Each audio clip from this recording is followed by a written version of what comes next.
Folks, Black Star Network is here. Hold no punches! I'm real revolutionary right now. Black power. Support this man, Black Media. He makes sure that our stories are told. Thank you for being the voice of Black America, Roland. Stay black. I love y'all. All momentum we have now, we have to keep this going. The video looks phenomenal. See, this difference between Black Star Network and Black-owned media and something like CNN. You can't be Black-owned media and be scared. It's time to be smart. Bring your eyeballs home. You dig?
Today is Friday, March 8th, 2024. Coming up on Roland Martin Unfiltered, streaming live on the Black Star Network.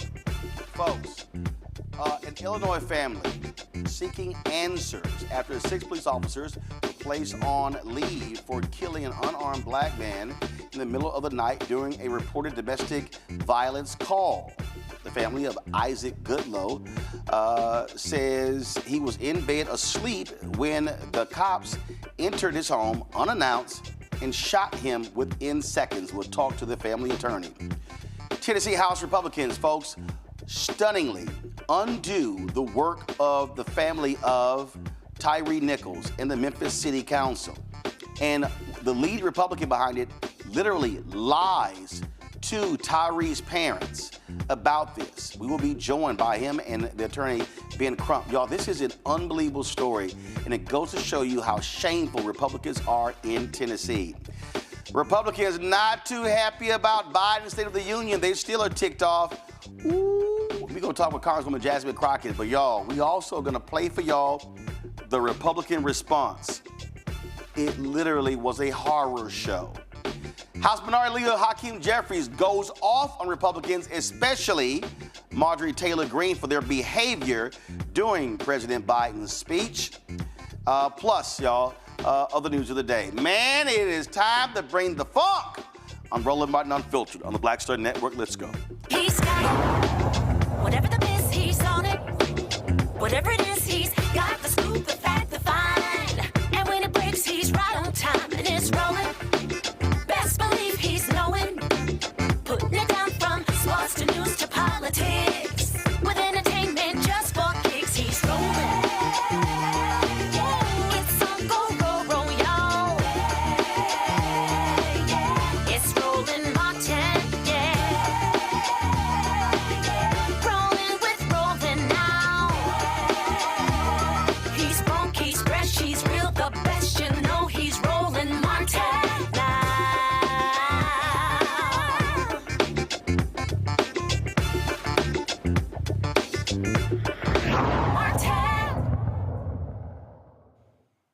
An Illinois family demanding answers to know why the names of the 6 police officers involved in the fatal shooting of 30-year-old Isaac Goodlow III have not been released.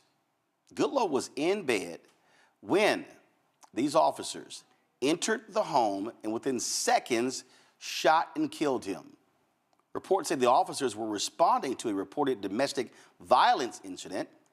Goodlow's family says the officers did not announce themselves before entering Isaac's apartment in the early morning hours of February 3rd. The video, folks, we're about to show you is extremely disturbing, and so we want to give you a few seconds to turn away or leave the room if necessary.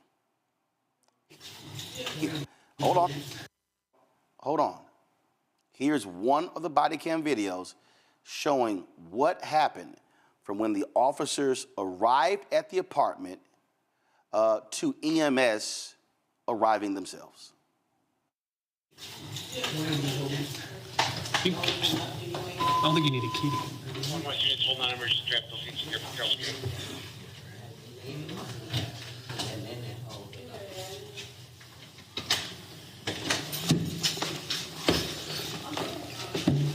Police! Carroll Street Police.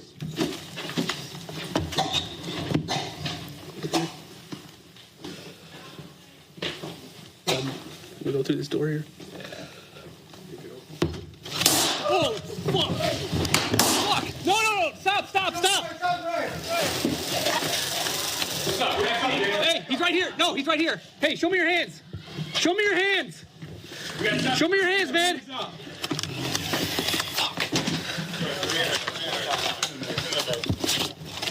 him up. I got lethal. Get out there. Check behind you. Keep your eyes open. Fuck!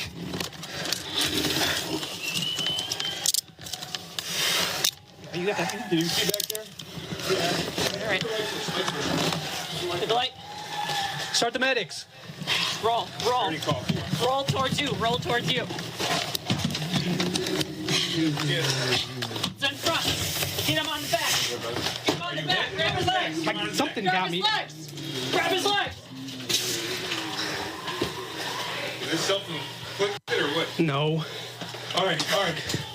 Are you hit? Are you good? Dude, somebody shooting. I think that was a taser. Prom. Check his breathing. Are you hit? Check his breathing. Are you good? Okay. You hit? Are you physically okay? Yes, yeah. Here, okay. Let's do some aid here. Gloves. Give me some gloves anyway. In the apartment. It's on you. Yes. Hey, man. Isaac. Hey, man. Isaac. Hey, I need you to stay with me, man. Here, open your eyes, man. Isaac, man. I'm cutting your shirt. Isaac. You got light? Here. Isaac.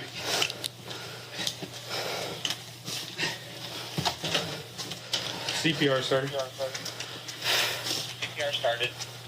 Isaac, man. Open your eyes.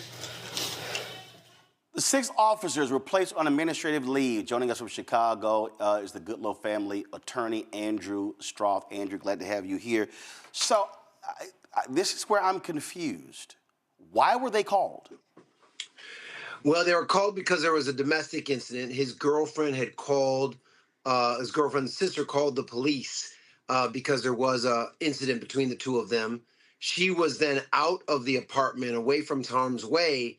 And as you saw on the disturbing video you just showed your audience, without cause or provocation, the Carroll Stream police officers broke into Isaac's room and instantaneously shot and killed him. He was unarmed, 30 years old, and they came in with a tactical ballistic shield and tactical gear like it was a military operation, and unjustifiably shot Isaac Goodlow in the heart. One shot in the heart on that fateful morning. So I need our folks to do this here. So I need you to go back, cue the video, because I'm watching this now.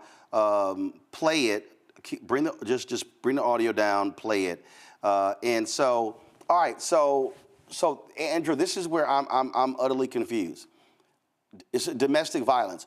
On the call, I take it y'all heard the 911 call. Yes. On the 911 call, does her sister say he's armed and dangerous? He has a gun, he has weapons, anything like that?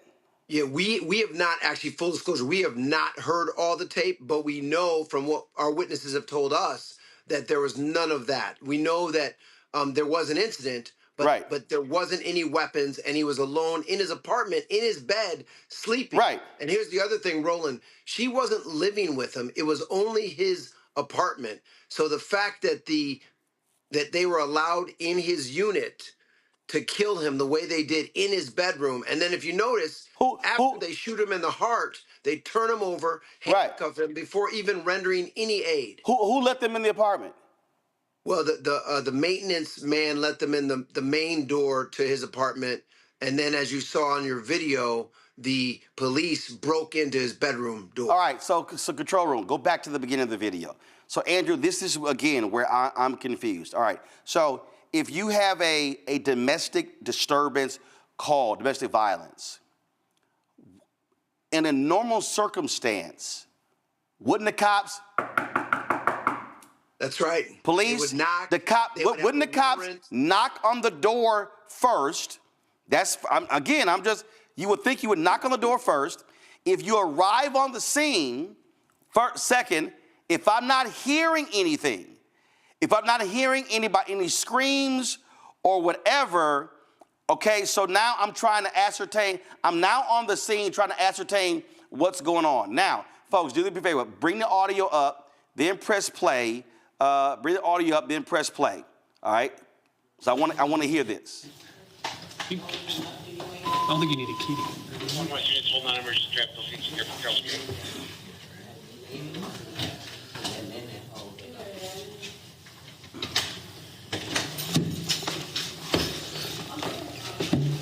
Police! Carroll Street Police!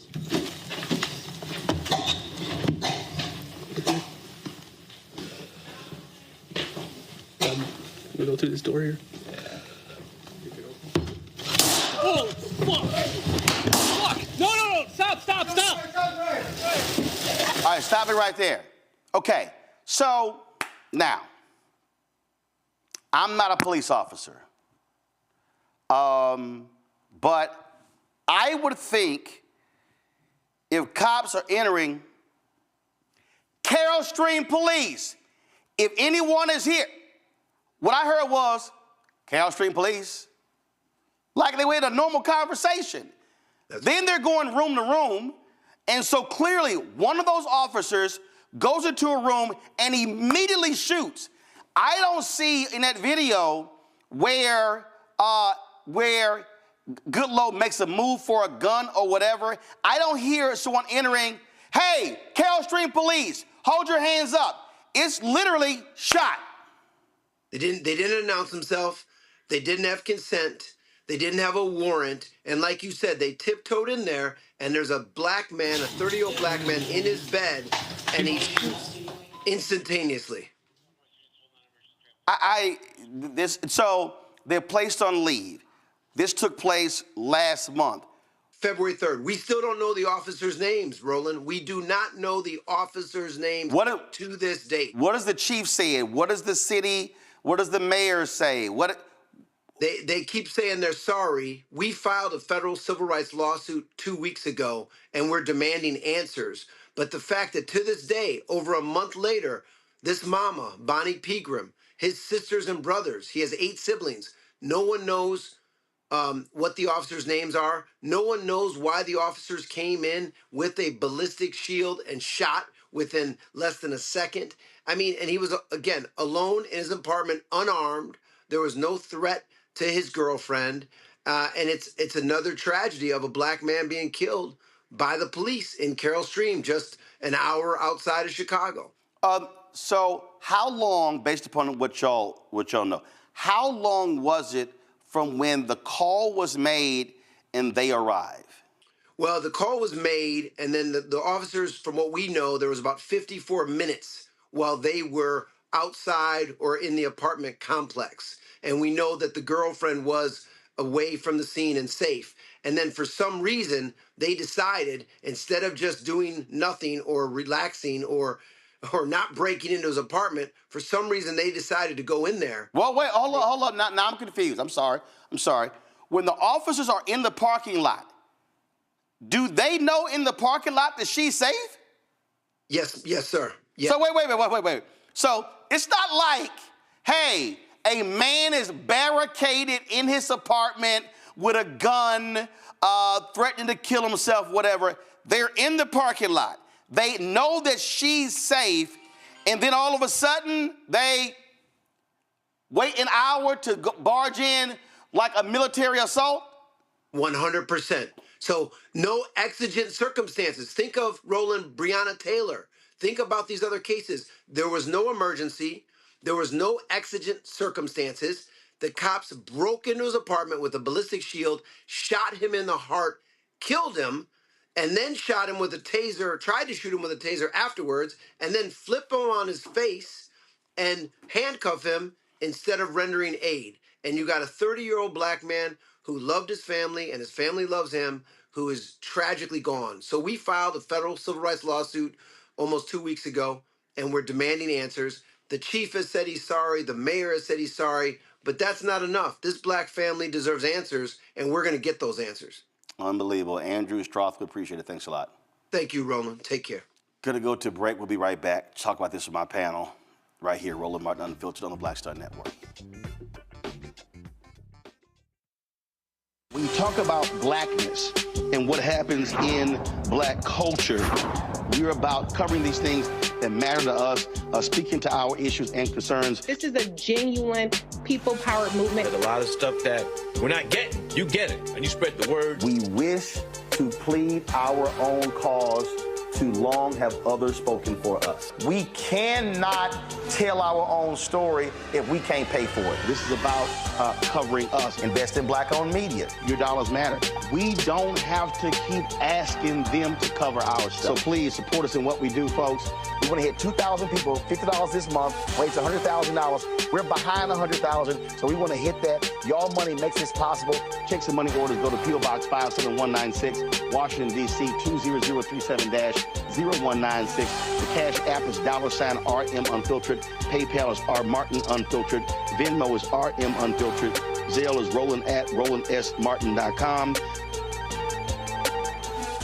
I'm Dee Barnes, and on the next frequency, Professor Janelle Hobson joins us to talk about hip-hop and its intersection with feminism and racial equality, plus her enlightening work with Ms. Magazine and how the great Harriet Tubman connects with women in hip-hop. So it was not hard for me to go from Harriet Tubman to hip-hop, honestly, because it is a legacy of Black women's resistance and Black women supporting our communities. That's what Harriet Tubman did. That's on the frequency on the Black Star Network.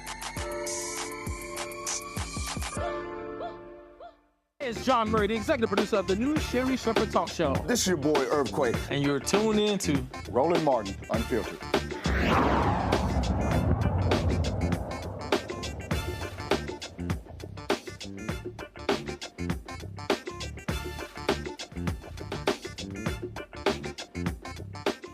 All right, folks, go to my panel. Michael Imhotep, host, African History Network show out of Detroit. Matt Manning, civil rights attorney out of Corpus Christi. Kelly Bethea, communications strategist out of D.C. Matt, I hate having to do these stories, play these videos, but the bottom line is, guess what? MSNBC, CNN, Fox News, ABC, NBC, CBS, the other people, they ain't gonna do it. And these families get no attention, and so we have to do this. And you saw the video, what the hell? Yeah, there's no defense for this. And Roland, you asked the perfect question. The question I was going to ask the attorney was how much time was there between the call and when they arrived? And the reason that's so important is what I anticipated the police would argue here is that they were in what's called hot pursuit. And in hot pursuit, that's a circumstance where a police officer can sometimes make entry or otherwise do something without a warrant if they're investigating a case. For instance, if somebody's fleeing a scene or if they have reason to believe, just like your question, that the woman with whom he was allegedly involved in this incident was still on scene and potentially in danger. But 54 minutes later is crazy to me. I mean, I don't see how they can substantiate that they had any right to enter his unit at that point, especially because a great number of cases are what we call non-arrest cases, where people get arrested or rather charged and they're not arrested at the time. So if the police didn't have reason to believe she was in that unit and in danger or anybody else was, I don't see why they take the risk of ever entering this unit now. If there's some piece of evidence I don't know of, like a warrant or something else, well, number one, I assume Attorney Stroud would have told us that. Yep. And number two, that's the first thing the police would be waving everywhere, saying, hey, we had a warrant or there was some reason we could enter. But outside of that, I mean, I don't understand why they would take this risk. And beyond that, in what I read, the allegation is that he allegedly threw something at him, but I don't see that on the video, number one. And number two, I don't see how any police officer with basic training would think that that is something that justifies the use of force, let alone deadly force, especially because we haven't heard that narrative. We haven't heard the narrative that they perceived him to have a deadly weapon. So all that being said, I don't see this being defensible at all. I mean, it's still going to be difficult because it's a civil rights case, but the fact that he's asleep and the body cam show he was not menacing anyone or posing any kind of threat, I don't see how Carroll Stream police defend this or get qualified immunity from the courts on this. What is crazy to me, Kelly, again, watching that video, but listening to the video, they walk in and go, Carroll Stream police, like it's just a normal conversation. Okay, it's a dark apartment. And then when they go into the room, they literally walk straight in, boom. I mean, no cops, they just automatically fire at a clump under a blanket. Yeah, so when I looked at the video, which again, like you said, is incredibly disturbing. I too hate watching these videos, but they are necessary. I was paying attention more so to what I didn't hear. I didn't hear a pause between the time they knocked on the door, if they knocked on the door, and the time they busted down the door to get into the apartment. Once they were in the apartment, I didn't hear any signs of a struggle, such as something that would happen in a domestic dispute. When they were walking through the apartment, I didn't hear anything that would indicate that there is trouble afoot, that there is something emergent that is in need of attention. So for me, to Matt's point, I find it incredibly difficult how they can even call for exigent circumstances, how they can get around these warrant exemptions, or warrant exemptions, or have any type of excuse for this kind of behavior other than I just felt like going into a black man's house and shooting one. Because that's all I see in this video. I don't see any cause for them to be in there, especially when the threat had been removed almost an hour before they got to the door. I mean, you know, you had the case out of Minneapolis, Michael, where they were executed, where they had a no-knock warrant, and the young man was shot and killed. And at 4 o'clock in the morning, he's reaching for his gun. There is no way, there is absolutely no way that these officers should not be convicted for what we saw. Yeah, I think so. But as the article from CBSNews.com states, the family of Isaac Goodlow, unfortunately, has not seen the full video. So I don't know what else is on the full video, but in what we just saw here, what you just showed here on Roland Martin Unfiltered, I'm still trying to figure out, and part of our view was covered by the ballistic shield. I'm still trying to figure out what was the threat that caused the officer to fire the shot into Isaac Goodlow, who was sleeping. I'm still trying to figure out what was the threat. And then it's also, on top of that, that's disturbing enough, but on top of that, he shot, and then according to the attorney, he was tased before they rendered first aid to him, okay? Which is something else that's very troubling. And, you know, regardless of what the call is that an officer receives, an officer still has to assess the situation, assess the threat level when they arrive there. Because sometimes what the dispatcher was told is not what you actually find when you get there. So this is crazy right here. And I want to hear from the police chief. What did the officers say when they gave their statements, when they gave their written statements? What did they say the threat was that caused them to use lethal force? It's unbelievable to me. I understand the PTSD and the trauma black folks deal with when having to see these videos. But I'm gonna say this again, and we hear it from the families, and I need everybody who's watching and listening to understand. We're not, this sort of, I go back to when I was at TV One, and the president of the network, he was white guy. He was bothered that basically almost every day we were leading one of these stories, and he was like, "Well, you know, why is this always the case?" And I went, "Well, Brad, because black people keep getting shot and killed." And he sort of wanted me to do an explainer each day to explain to our audience why we were doing these stories. And I literally said, "Brad, you're white. You need the explainer. My black audience doesn't need me to explain to them why we do these stories." And the problem, again, that I have is, unless a story blows up nationally, mainstream media doesn't care. They don't care. We're going to talk about what happened in Nashville, with the Republicans over the Tyre Nichols bill. You aren't seeing national media talk about what happened there, because for them, Tyre Nichols' story is no longer a major story. And so if these families don't have a place for their attorneys to come on, for them to come on, for us to highlight these stories, they don't get told.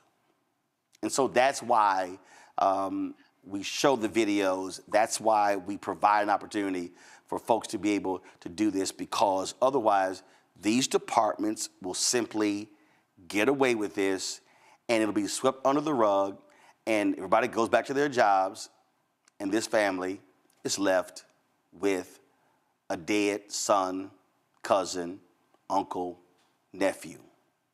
That's just the reality. All right, folks, going to a break. We come back. Last night, State of the Union, President Joe Biden brought the heat to Republicans.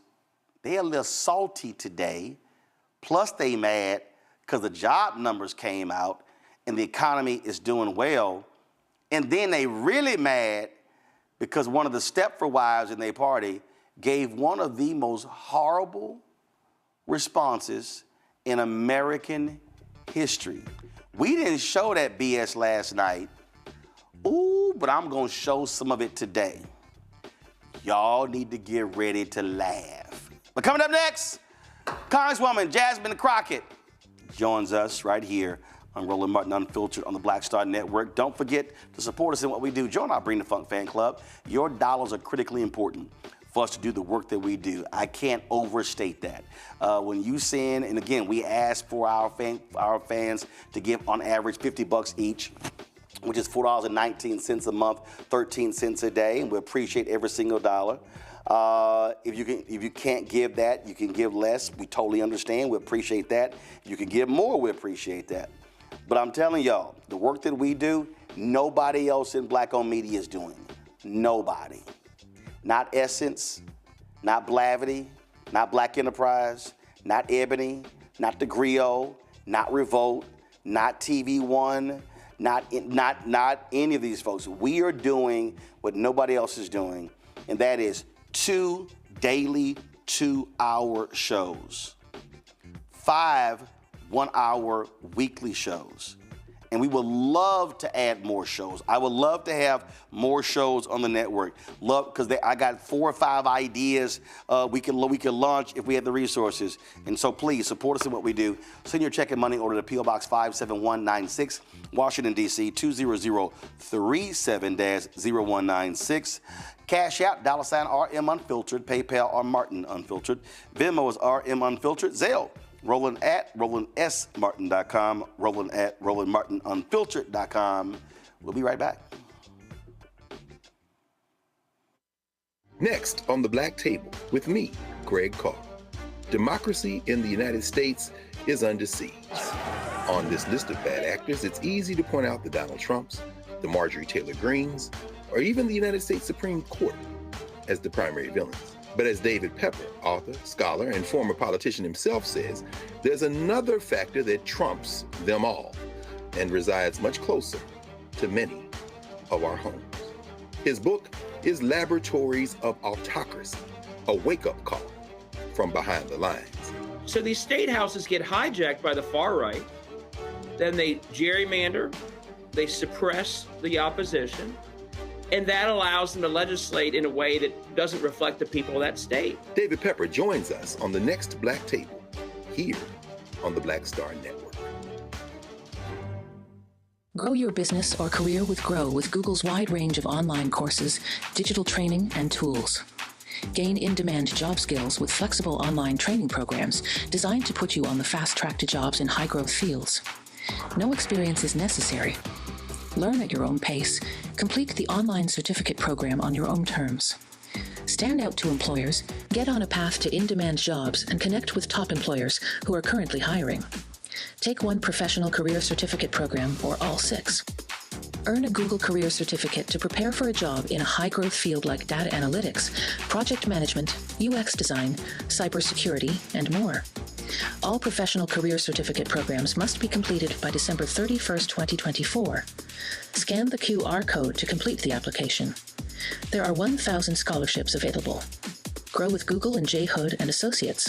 Be job ready and qualify for in-demand jobs. What's good, y'all? This is Doug E. Fresh, and you're watching my brother Roland Martin Unfiltered as we go a little something like this. Hit it. It's real.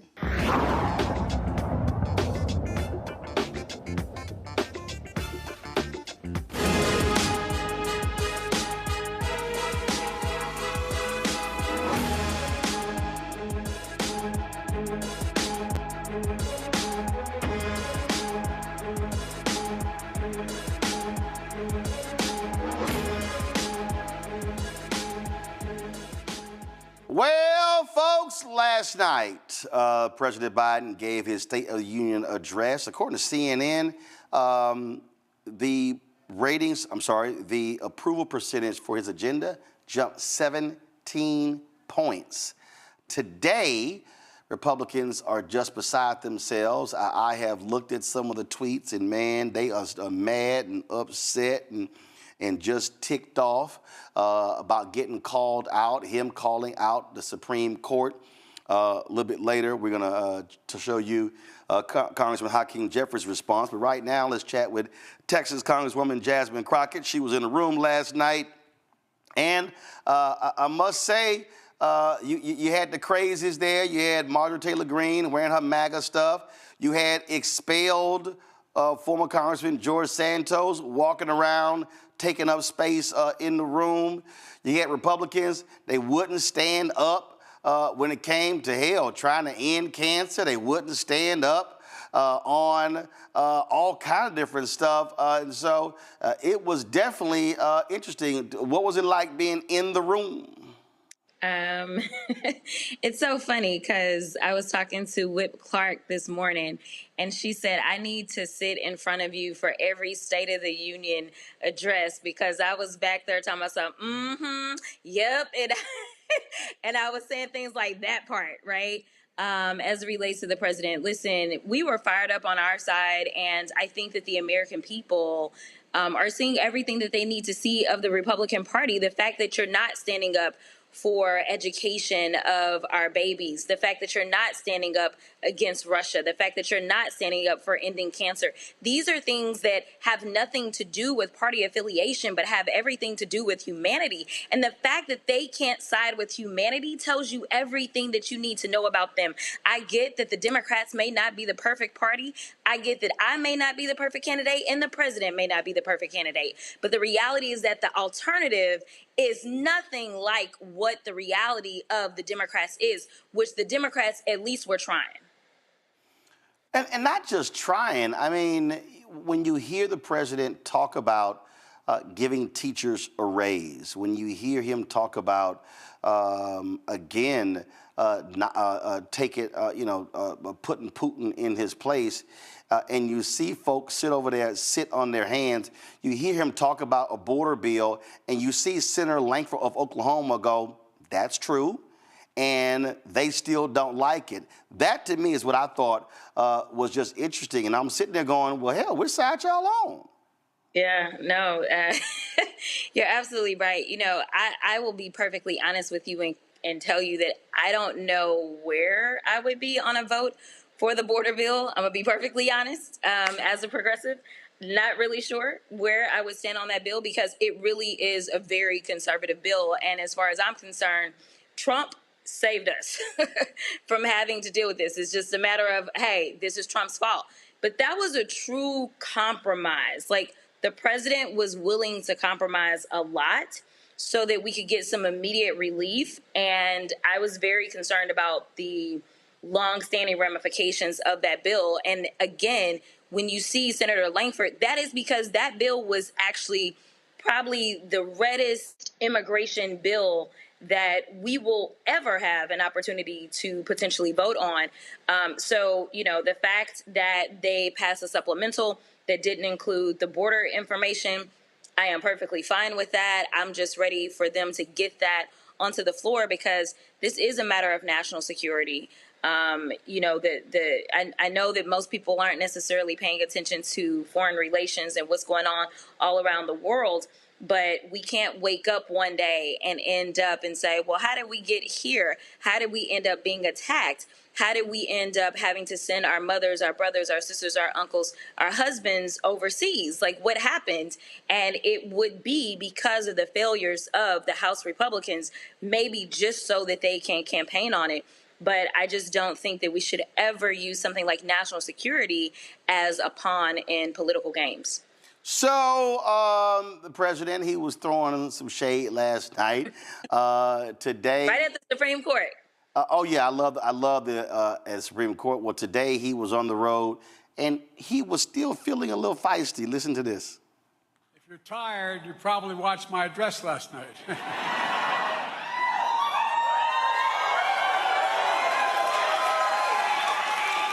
I got my usual warm reception from Congressman Marjorie Taylor Greene.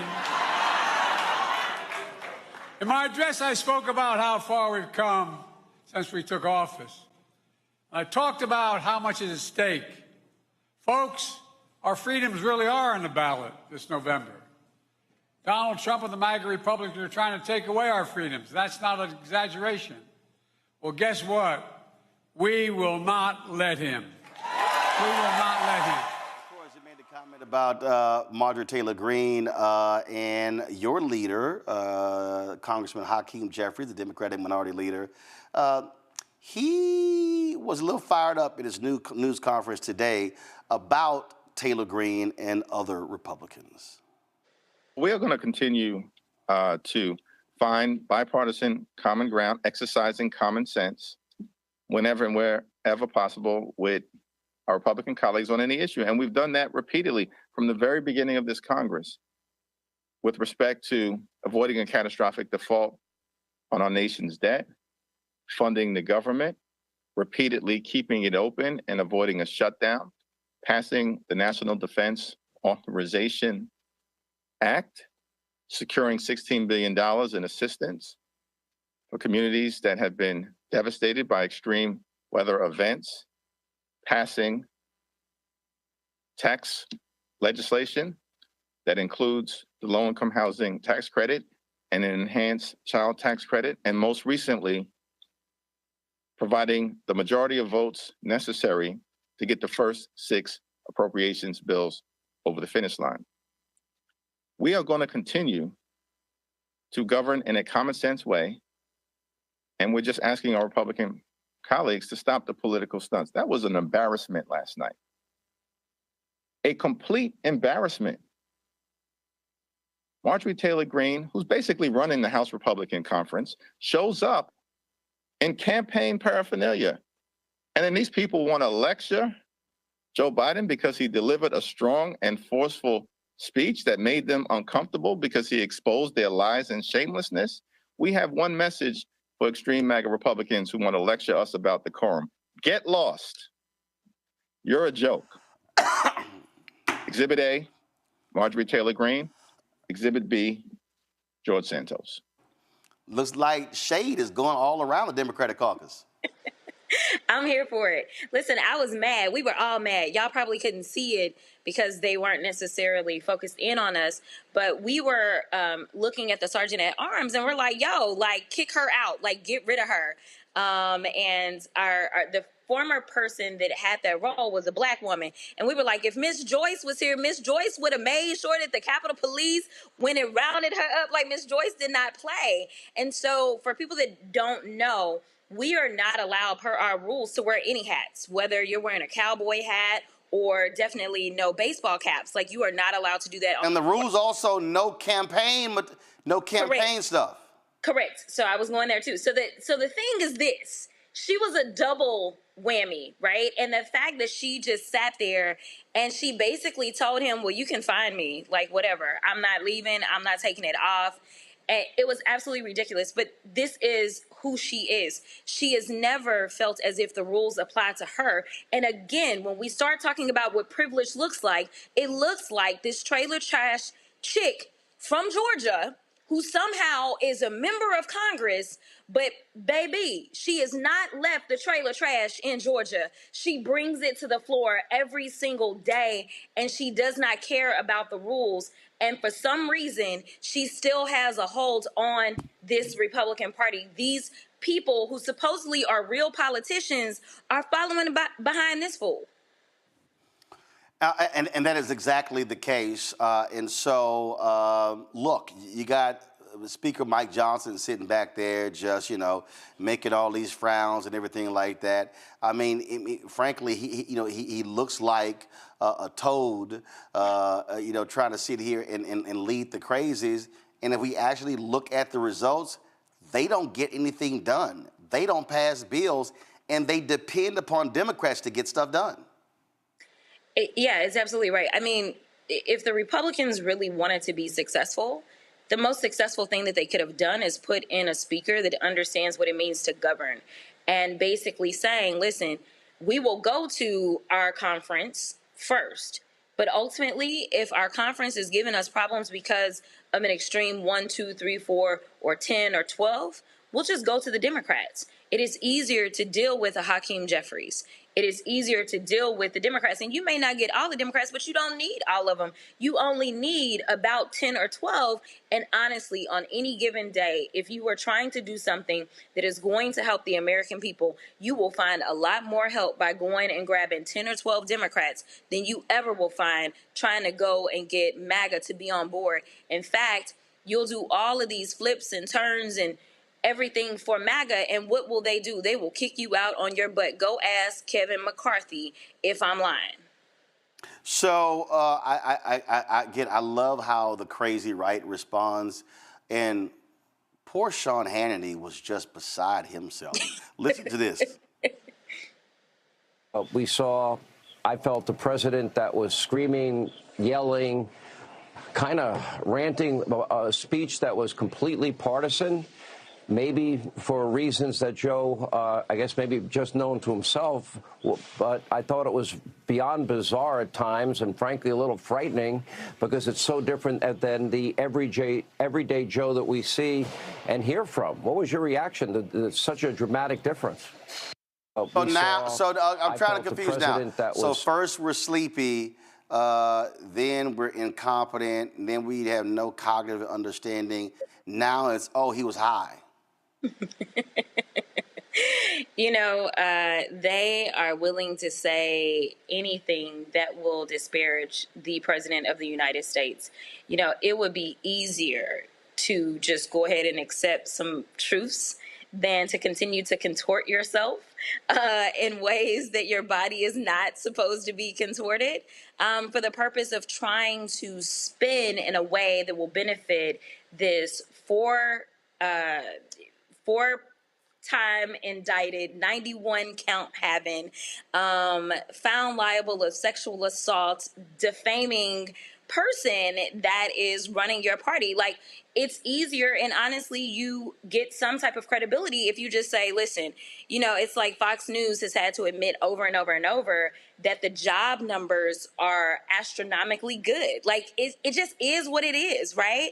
Like, you can argue and say, you know what, Joe Biden has done what Democrats do, period. But we're conservatives, and that's not what we believe in. That's cool. Like, that's what you say, and you start to sell your brand, you start to sell your platform. But the problem is that the Republican Party has moved so far into a direction that no one understands that MAGA doesn't have a platform. The only platform that we get out of MAGA is ignorance and hate, and that's not a platform. So, honestly, the Republicans should take an attitude of, we need to take our party back. If we take our party back, there are people that agree with us on our principles, even if Democrats don't. That's not the point. We've never agreed with y'all, right? But right now, you have no identity as it relates to policy for sure. And so instead, you just make up lies about the president, because last time I checked, he was supposedly a senile old man. Now y'all mad and talking about how partisan he was and all these crazy things. I mean, and they also, obviously, with the impeachment inquiry, they think that he's some sort of criminal mastermind. Like, pick a lane and ride it. All right, Congresswoman Jasmine Crockett, always glad to see you. It was indeed hilarious to watch last night, and they still are having meltdowns. Absolutely. Have a good one. Thanks a bunch. All right, folks, when we come back, did y'all see that crazed, deranged woman in the kitchen last night? Oh, she was cooking. She was cooking up a big pot of crazy. Y'all ought to see Matt over there laughing, y'all. Y'all ought to see Matt. Matt, she has a big-ass pot of crazy she cooked last night. I like it. I like it. I like where you went with that. And we gonna show y'all some of that crazy when we get back. It is hilarious. Back in a moment. Roland Martin Unfiltered on the Black Star Network.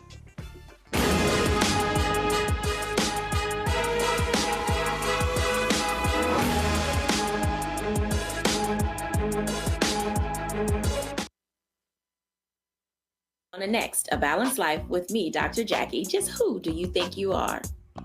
And maybe more importantly, who is it that you think you're trying to please?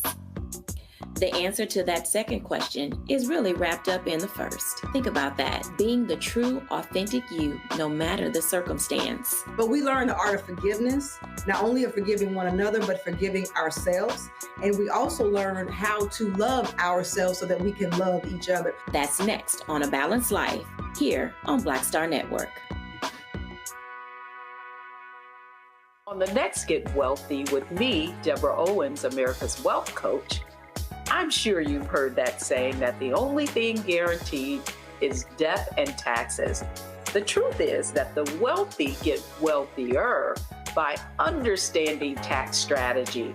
And that's exactly the conversation that we're going to have on the next Get Wealthy, where you're going to learn wealth hacks that help you turn your wages into wealth. Taxes is one of the largest expenses you ever have. You really got to know how to manage that thing and get that under control so that you can build wealth. That's right here on Get Wealthy, only on Black Star Network.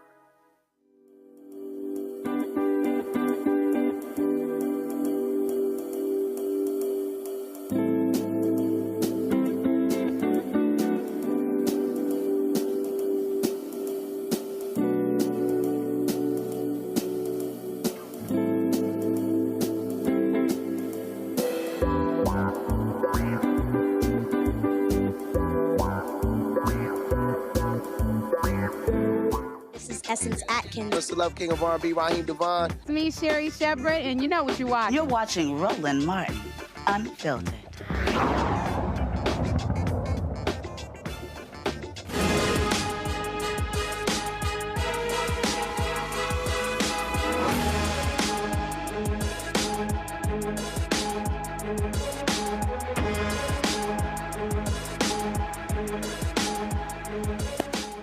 Okay, the response to the State of the Union is really a complete waste of time. It's a joke.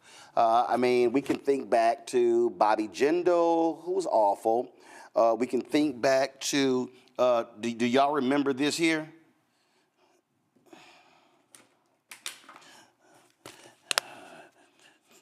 That was Marco Rubio. Even when Stacey Abrams did it from the Union place in Atlanta, I was like, eh. But I think right now we have a topper. We have undeniably the worst State of the Union response in American history. And that comes to us courtesy of Alabama Senator Katie Britt, who decided last night to do it from the kitchen, considering that's the place where, you know, Republicans want women to stay. I guess it was apropos. But she cooked up a pot of crazy. Now, the folks at Alabama.com, of course, that's the newspaper in the state, they posted this video, and they cover her all the time. And this video had me just rolling because it shows you how she talked last night and how she really talks. Watch. I am looking forward to delivering the Republican response to the State of the Union, so tune in. President Biden's border policies are a disgrace This crisis is despicable. And the truth is, it is almost entirely preventable. And thank you to all the gentlemen behind me who continue to work diligently to actually secure our border. That's what the American people deserve. But unfortunately, Joe Biden refuses to give that to them. Mr. President, enough is enough. Innocent Americans are dying, and you only have yourself to blame. Everything that we put forth that would actually secure and close the border, the Democrats don't want. This is yet another prong of the failed Bidenomics. This is the definition of America last. The American people are scraping by, while President Biden proudly proclaims that Bidenomics is working. Goodness, y'all. Bless his heart. I am looking forward to delivering the Republican response to the State of the Union. I have no idea what the hell we just witnessed. I know what we just witnessed. That was a sitting United States senator who was speaking from her kitchen, and she was scaring the shit out of us.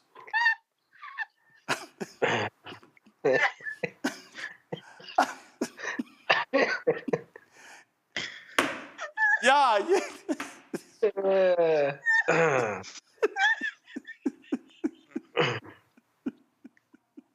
She did a fantastic job too, Roland. So, Michael, what is your response to what she said? Roland, who knew that Alabama had two of the dumbest U.S. senators in the Senate? You got Tommy Tuberville and you've got Katie Britt, old dummy and young dummy. But what you saw was a MAGA hostage video. That's what it looked like, a MAGA hostage video. So I was sitting here last night. I was watching your State of the Union coverage, and I had MSNBC on here in the office. And I was watching you all discuss it without me. And then I looked up and I'm watching. I said, how did my TV change channels to a horror video? Because I'm listening to her. She sounds like she's on the verge of tears. Then she starts talking about a woman who was, horrifically gang raped by men, things like this. And then she's talking about the need for Biden to address the border. But you Republicans just killed a border bill that you've been trying to get for 30 years, and you left Senator Langford of Oklahoma out to dry because Donald Trump told you to kill the bill. But then you support a man who was found liable of committing rape against E. Jean Carroll, but now you're calling out rapists. Okay, so I'm listening to this whole convoluted nonsense, and they fell into President Biden's trap that he laid for them, because he talked about how crazy they were, and Republicans showed their entire ass last night and proved to America this is what you're going to get if they get more power and if Trump gets a second term in office. So this was the response of Trump white nationalist advisor Stephen Miller. He tweeted the following: the SOTU response from Senator Katie Britt is a grand slam. Total evisceration of Joe Biden, deep emotional connection with the American people, and a rhetorical sledgehammer to Biden's sinister border invasion. What say you, Kelly? You are mean to me because this is just not fair. I just started breathing again, man. Anyway, when I saw this, the response, I immediately thought of Handmaid's Tale, like Under His Eye. Like I really thought the cadence of her voice definitely reminded me of the first wife of one of the generals or whatever. I can't remember her name. But it was very much giving Stepford wife. It was giving robotic, and frankly, it sounded like she had to convince herself that what she was saying was true, or like she was saying it against her will. Like, I would not be surprised if somebody was behind the camera with like her dog threatening to kill it, because that's what she sounded like. As far as what she was saying, I pretty much ignored. I was half asleep for most of it, to be completely honest with you. It's been a long week. I am not going to stay up to listen to lies in response to somebody telling the truth. That's just the fact of the matter of it all. But yeah, you're mean to me. I don't understand. Like, I just started breathing again. You know what? I found it. I found it, Matt. I think I know what happened. Because she was in a kitchen giving the response, I think she was inspired by this. Sisters, Miss Broiler, Miss Fryer, Miss Roaster, Miss Caponette, Miss Stewer, and old Madam Hen. But we're spotlighting Miss Roaster of the Year, measuring in at 14, 15, 14. We're roasting. I think she was inspired by Julia Childs, Matt. I gotta say, Roland, you are doing your absolute best work today, my brother. Number one.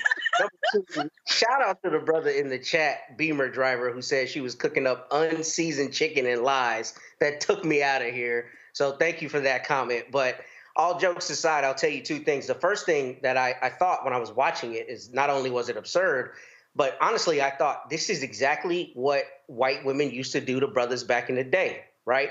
You know, maybe there's an allegation that something happened, and then the moment it becomes advantageous, you turn on these fake crocodile tears. And that's what was so scary about this, was how quickly she could go from being, you know, the wannabe beloved soccer mom talking about her 2 kids and making snacks for them and all this stuff, to President Biden is trying to kill you. I mean, it was very it was obviously fake. And that's a lot of what bothers me, not only about the State of the Union, but about her presentation, is that they're almost playing in our faces, right? Instead of having substantive conversations, one, it's all reactionary, and it's before, frankly, he's even given his speech. A lot of that was surely crafted before then. But there's a level of pageantry where it's almost like they don't take the voters serious. And for anybody who watched that, I mean, all people should have been disrespected, because it was very clear she was putting on a show more than she was talking about substantive policy. And the policy she talked about was complete BS. I mean, the idea that, you know, they would reference Putin, and the guy they're following behind is the biggest fan of Putin, and somehow trying to claim that Joe Biden is not stopping Putin's march is just intellectually dishonest, and it's completely bogus. And I don't know why they had her take that tack. I get conceptually the thing in the kitchen and trying to play to middle America white voters and fearmonger, but I mean, anybody who has a brain in their head realized that she was putting on a horrible show, and none of that was serious. Man. And I wanted to tell you that I loved Jonathan Capehart's response, because I watched it on PBS, and they went to him and he couldn't control it. I mean, he was just like, are you serious? We just watched this garbage? And I think a lot of people felt that way. I mean, it really was the prime example of white woman's tears being weaponized. It absolutely was a joke. All right, folks, got to go to break. We come back. What I'm about to talk about next is not a joke. How a white Republican in Tennessee lies to the face of the family of Tyre Nichols, and they are trying to undo all of the hard work to hold cops accountable in Memphis. I told you these people do not care about black people. They do not care about local control. They do not care about small government. What they care about are protecting cops. That is next on Roland Martin Unfiltered on the Black Star Network.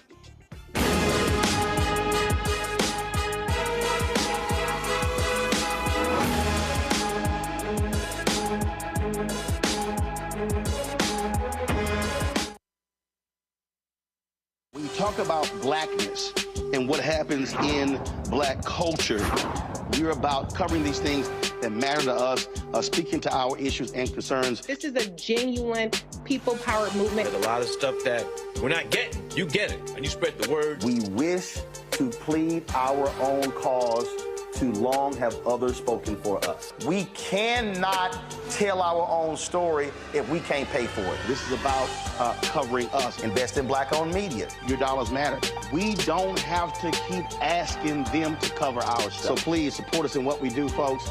We want to hit 2,000 people, $50 this month, raise $100,000. We're behind $100,000, so we want to hit that. Y'all money makes this possible. Check some money orders. Go to P.O. Box 57196, Washington, D.C. 20037-0196. The Cash App is $RM Unfiltered. PayPal is R Martin Unfiltered. Venmo is RM Unfiltered. Zelle is Roland at RolandSMartin.com.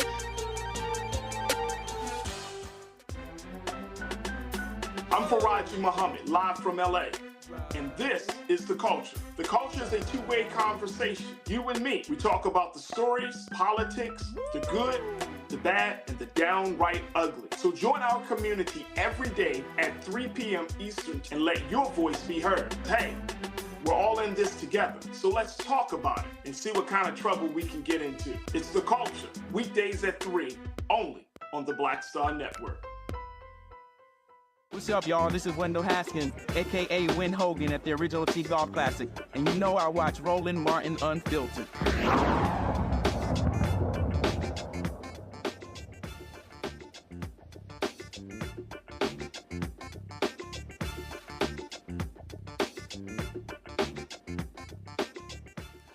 For a long time, I have said the most despicable Republicans on the state level in America were those in North Carolina.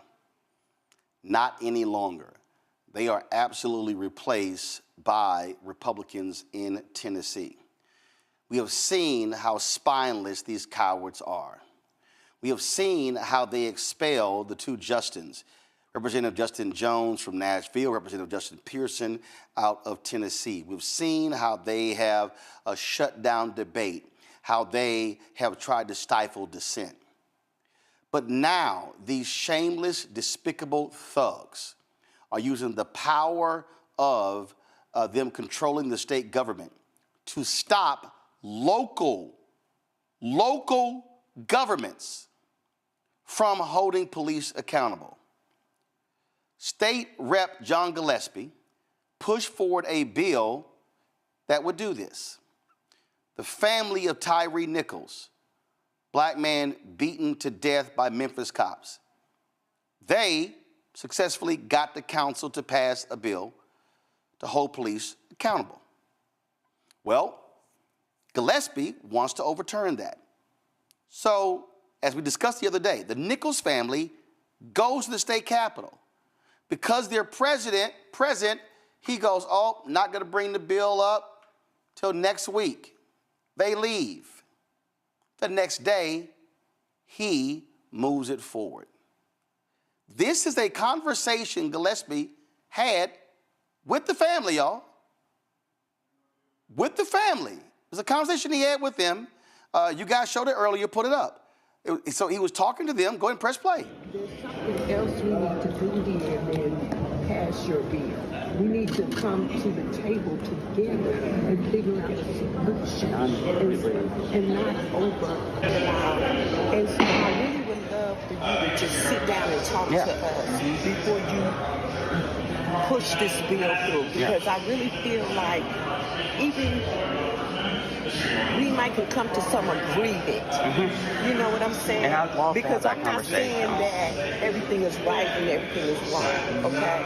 Because I work tirelessly, my husband, this lady, all these people have worked tirelessly to push this son, bill. To push this ordinance for my son, for our son.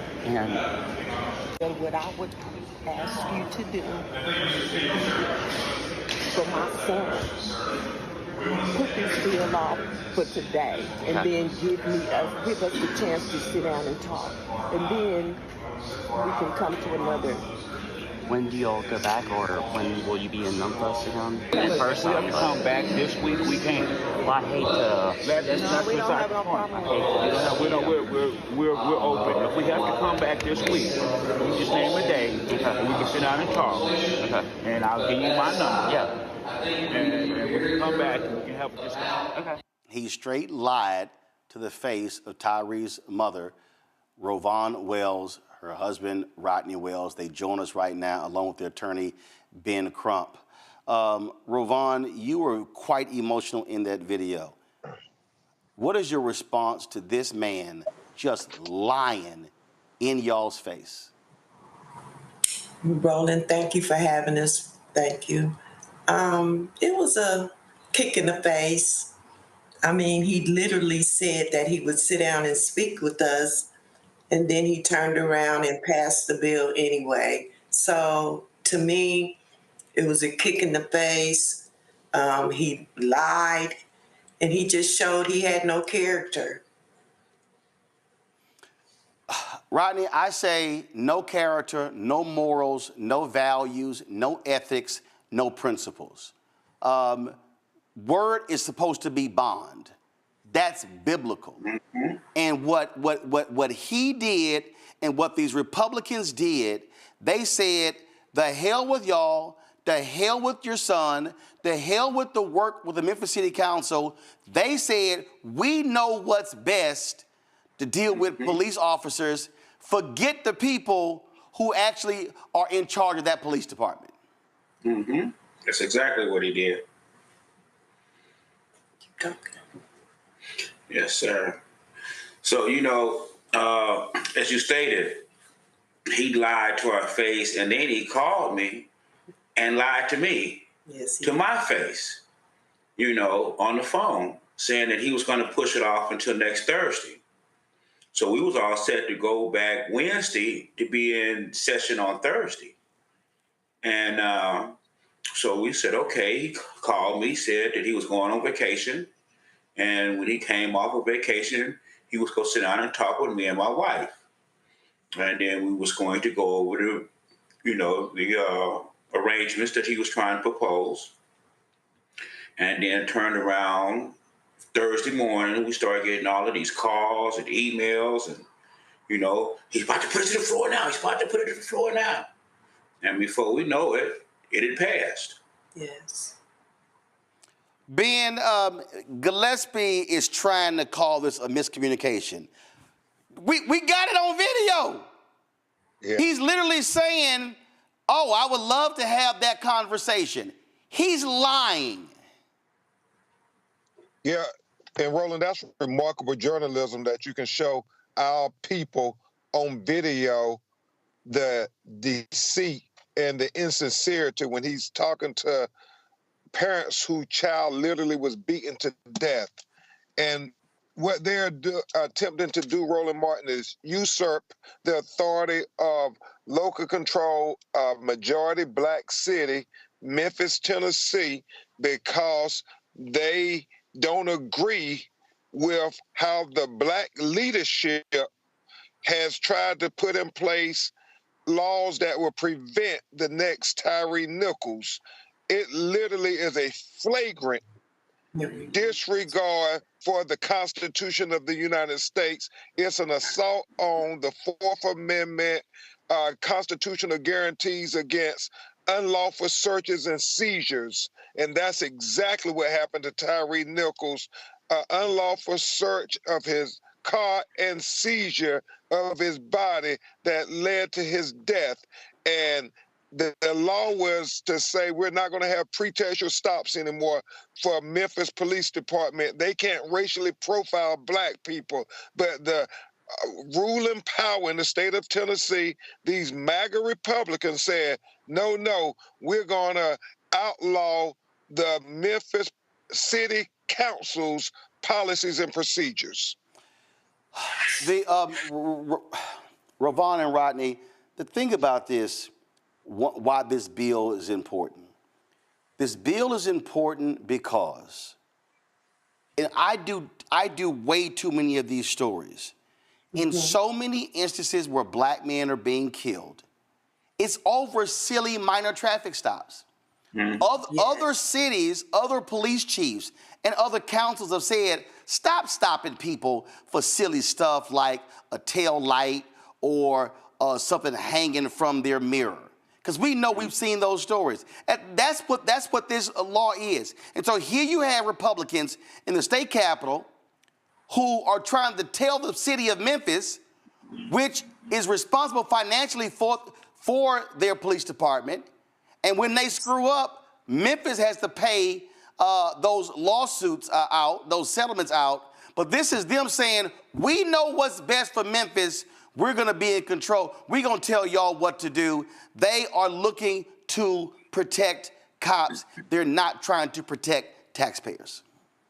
And that is so true, because even though this ordinance is named after Tyre, this ordinance is to protect all the Black and brown citizens of Memphis, because we all know that when they stop most of us, it's not going to be good. It's like they're harassing our young men in the first place. And as we all know, to this day, they still haven't told us why they stopped our son. They've come up with all these different excuses. However, none of it pans out. So what they're trying to do is really a slap in the face, and it just lets you know that Tennessee just don't care about what the citizens of Memphis thinks. And that's not good. That's not a good thing. Ben, the big problem here is with Republicans having supermajorities all across the South, Florida, Mississippi, Alabama, Texas, Tennessee, North Carolina, and other places. We see how on Confederate monuments, how they tell local government how they should conduct their business. And we're seeing this in other areas. This is a perfect example. And when we see it happen in one place, these other Republicans begin to follow. And so this could be the undoing of a lot of that great work if other Republicans do what they're doing in Tennessee. Exactly, Roland, and that's why voting is so very important. I know in Florida, we are one senator seat away from destroying the supermajority, and that's what we got to encourage people as we think about this election and all the consequences that come with elections. Tyre Nichols' life matters the same way George Floyd and Breonna Taylor life matter. And so if we can get people to vote in people who care about our community and our issues, then they hopefully will break this supermajority where they won't lie to Roland and Rodney Wells' face and have some accountability. And I know Roland and Rodney are going to talk to the highest leaders in the land, President Biden, Vice President Harris, who have reached out to us now to talk about policing in America as they continue to try to figure out how we can get some reform in America. Rodney, the House has passed it. The Senate will take it up. Do y'all plan to go back to the state capitol and talk to these senators and try to get them not to support advancing this bill? Yes, sir. Absolutely. Yes, sir. We'll be on the first thing smoking. Well, look, y'all keep us abreast. Look, we stand with y'all as well, and we're going to call out these folks when they lie to our faces and then want to try to blame it on something else. So continue great work, and we're absolutely behind y'all, Roland's, Stephen, Ben. Y'all keep fighting a good fight. Yes, sir. Thank you. We appreciate all the work you're doing. Speaking truth to power, Roland. Appreciate it. Yeah. Thanks a bunch. Y'all take care. Thank you very much. Going to go to a break, and we'll talk about this with our panel when we come back. Roland Martin Unfiltered on the Black Star Network. Hatred on the streets, a horrific scene, a white nationalist rally that descended into deadly violence. White people are losing their damn minds. As an angry pro-Trump mob storms the U.S. Capitol, we've seen shooting. We're about to see the rise of what I call white minority resistance. We have seen white folks in this country who simply cannot tolerate black folks voting. I think what we're seeing is the inevitable result of violent denial. This is part of American history. Every time that people of color have made progress, whether real or symbolic, there has been what Carol Anderson at Emory University calls white rage as a backlash. This is the rise of the Proud Boys and the Boogaloo Boys. America, there's going to be more of this. Here's all the Proud Boys, guys. This country is getting increasingly racist in its behaviors and its attitudes because of the fear of white people. The fear that they're taking our jobs, they're taking our resources, they're taking our women. This is white fear.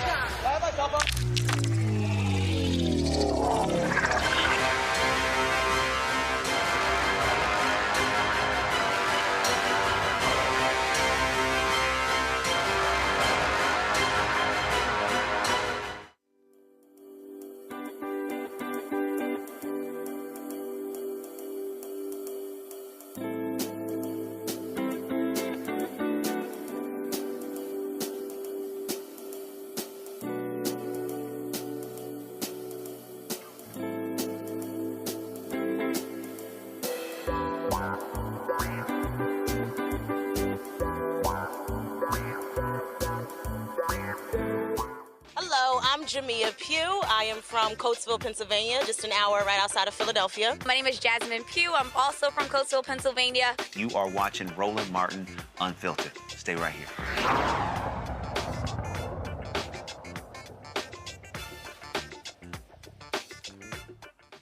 You know, Kelly, the thing I was just saying right there, I mean, this is how they do. They love talking that smack about local control, big government, getting in the way.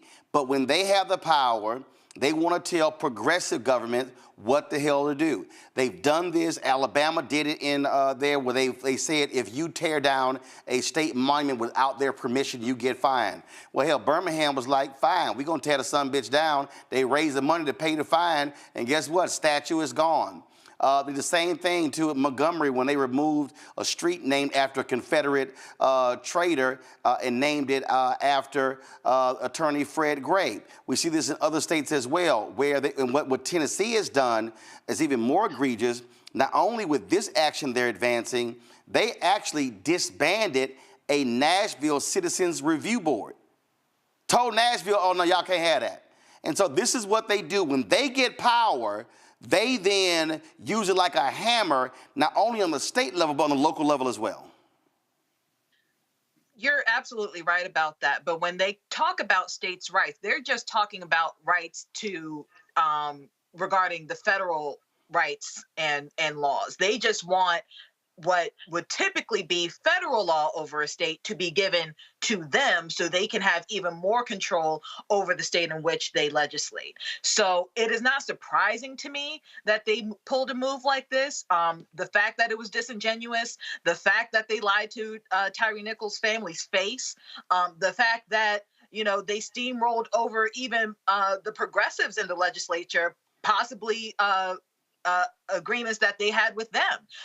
They will stop at nothing to get what they want. They will lie to get what they want. They will do whatever it takes to get what they want. And it doesn't matter if ethics are questionable, if morals are compromised. It does not matter so long as power are in their hands. They will do whatever it takes to keep it. You know, Matt, the family said something there that I thought was really important in terms of, again, just understanding, you know, how they're operating and when they have the power. Ben Crump also said something when he talked about Florida, when he said we're one seat away from breaking the Republican stranglehold. What I have said to people, when we talked about the power of voting, what I've said to people why our vote matters is that you might be in a state where it's a red state, but there's a huge difference between Republicans having a supermajority and having a majority. A supermajority means they don't have to listen to Democrats. They can pass any bill without them, give them no consideration in the House and the Senate, and it's signed by a Republican governor. That's also, so being strategic means, hey, maybe we can't take over the House or the Senate, but I believe our focus as black folks and where white folks who are progressive, others should be, is stopping the supermajorities. Yeah, I think that's exactly right. And, kind of being connected with that is the idea of what we've seen with the federal districts in Louisiana. That's why it's so important that the Voting Rights Act still has teeth and that we live in communities where we actually get a say for who we want to elect to break those exact supermajorities. So I think he's right to point that out, as are you. And I think, what's particularly problematic about this, as you've talked about it, it's just so intellectually dishonest that they so often trumpet states' rights. I mean, look at what's happening in Texas right now. Greg Abbott is literally trying to control immigration, which has long been a federal issue, right? Because he's trying to claim the state of Texas has the right to control immigration. So they're okay with that until it comes to black people or it comes to people who they believe should not be able to wield that power. And that's why that's so important to break those supermajorities, because if they don't have to work with Democrats at all, then you can have no hope that bills like this, which on the local level, the city of Memphis should be able to control, being passed by the legislature to try to overturn that. And here's the thing that's really important about that. The reason local control is so important is because local, governments are the ones that have generally the greatest immediate effect on your life. So this bill would stop pretext stops in Memphis. And what I read showed that most of those pretext stops, as in most places, don't culminate in felony arrests or convictions. So what you have is police officers who are using ticky-tack reasons to pull people over to investigate other things. And the city of Memphis didn't think that was appropriate. If Tennessee and those Republican legislatures are following their own ideology, the city of Memphis has the autonomy to determine what should happen. But of course, you don't get that luxury if you are black. And that's just the reality of what we see legislatures doing around the country. Michael. Yeah, Roland, it appears that Gillespie lied to the family of Tyre Nichols. And also, it wasn't Democrats in the state legislature apparently are criticizing Gillespie as well for bringing the bill to a full vote after the Nichols family said that he assured them that it would be delayed a week. So, and for him to call it a miscommunication, it appears like he doesn't realize he was being recorded. That conversation that you just showed, it appears like he doesn't know he was being recorded, and then to call that a miscommunication. But it shows you can't trust these people. And one of the things that it appears is going on here, you may have a lot of Republicans in the state legislature there in Tennessee who will say, what happened to Tyre Nichols is wrong, just like you have Republicans in the House who said what happened to George Floyd was wrong. But every Republican in the House of Representatives voted against the George Floyd Justice and Policing Act. See, when it came time to do something about what happened to these people, to these brothers, now Republicans are all on the same side and they don't want to change it because they see police officers as protecting them from us. And that's what this really boils down to. Okay, they see police officers protecting white people from African Americans. So this is why we have to take these people out of power. Yeah, and again, for all the people out here, it's fine. It's easy to be pissed off right now. Mm-hmm. But are you pissed off when it's time to vote? Are you pissed off when it's time to register? Are you pissed off at the ballot box? That is the greatest way to impact a politician, is to vote them out, to campaign against them, to canvass, to go door to door to make sure they do not get reelected. That's where we have to be in this constant battle. Speaking of battle, we come back. A Texas federal judge has ruled that the Minority Business Development Agency, they now must service white people. Did I not tell y'all? We tried to tell you. They were coming after everything. Everything means everything. We'll discuss next on Roland Martin Unfiltered on the Black Star Network. Join our Bring the Fuck fan club. See your check and money order, P.O. Box 57196, Washington, D.C. 20037-0196. Cash App, $RM Unfiltered. PayPal, R Martin Unfiltered. Venmo is RM Unfiltered. Zelle, Roland at RolandSMartin.com. Roland at RolandMartinUnfiltered.com. We'll be right back. For the last 15 or maybe 16 years, 18 years, I'll say, since when I moved to LA, I hadn't had a break. I hadn't had a vacation, probably a week vacation here and there. Right. This year, after I got finished doing Queen Sugar and we wrapped it out, because I knew I had 2 TV shows coming on at the same time, I said, I'm going to take a little break. So I've been on break for the first time, and I can afford it now. Praise God. You know what I'm saying? Right. So I can afford it. I'm like, I can sit back and ain't got nothing to worry about, man. But this was the first time in almost in 2 decades that I've actually had time to sit back and smell the roses.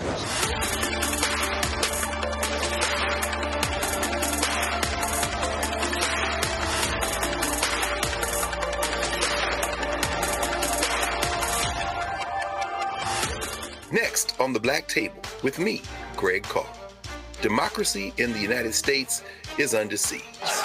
On this list of bad actors, it's easy to point out the Donald Trumps, the Marjorie Taylor Greens, or even the United States Supreme Court as the primary villains. But as David Pepper, author, scholar, and former politician himself says, there's another factor that trumps them all and resides much closer to many of our homes. His book is Laboratories of Autocracy, a wake-up call from behind the lines. So these state houses get hijacked by the far right, then they gerrymander, they suppress the opposition, and that allows them to legislate in a way that doesn't reflect the people of that state. David Pepper joins us on the next Black Table, here on the Black Star Network. This is Essence Atkins. It's the Love King of R&B, Raheem Devon. It's me, Sherry Shepherd, and you know what you're watching. You're watching Roland Martin, Unfiltered.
All right, folks, I dropped this book September 2022, White Fear, How the Browning of America is Making White Folks Lose Their Minds. What did I say in this book?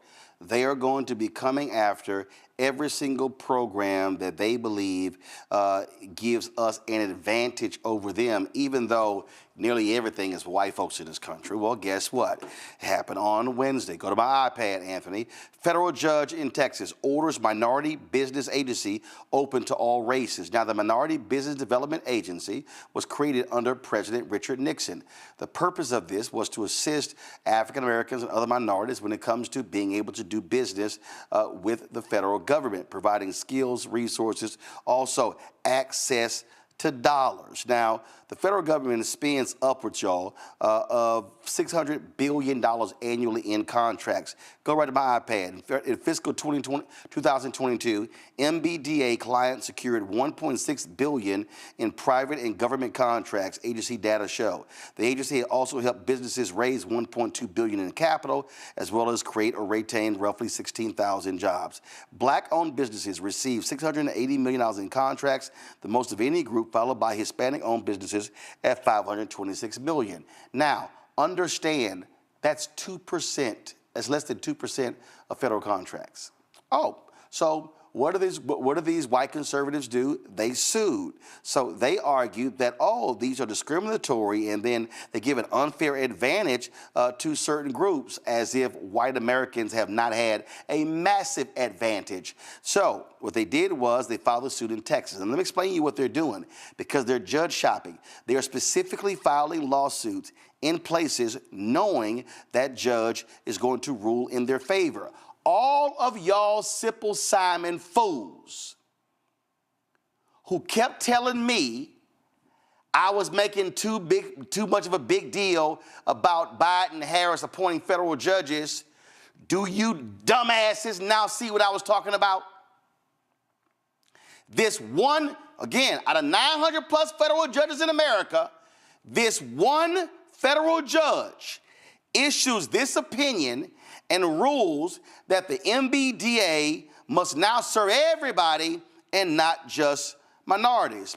Go to my iPad. This judge, Pittman, has emerged as a consistent conservative voice on a range of politically volatile issues. In November 2022, he struck down President Biden's student loan forgiveness program. Months earlier, he set aside a Texas law barring adults younger than 21 from carrying handguns after concluding that age restrictions violated the Second Amendment right to bear arms. Now, here's the deal. If the MBDA under the Commerce Department does not appeal this decision, this goes into effect all across the country.